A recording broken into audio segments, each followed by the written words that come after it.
किए कला कीर्तन के बदनाम काना इछन कीर्तन आउ कीर्तन नाई न। हाँ आज्ञा एबे कीर्तन गायिका दीपांचलींकर निखोज परे चर्चा जोर धरीछे कीर्तन के नी करी।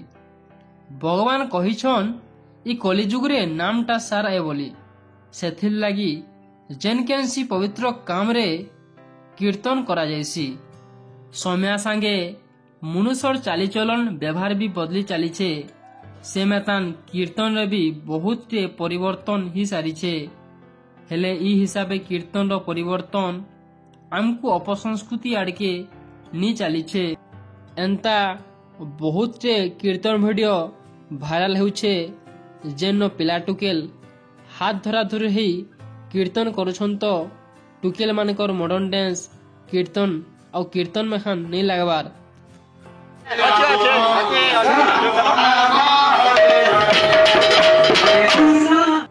बहुत आमर ऑडियंस कमेंट करथिले कीर्तन आरु कीर्तन नहीं न बोली ताकर कथा भी सत कथा।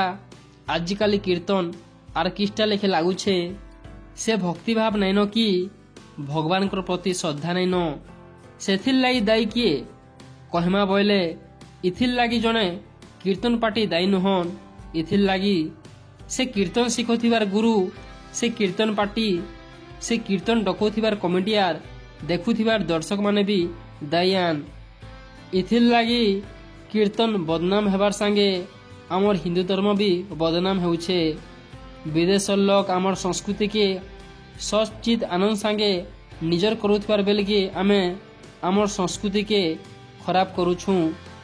ई विषय थी आमे सभे सचेतन हेबार अच्छे। तेबे वीडियो उपरे निजर मतामत देवे आर वीडियो के लाइक शेयर करबार संगे हमर चैनल के सब्सक्राइब नहीं करवा बेले सब्सक्राइब कर देवे।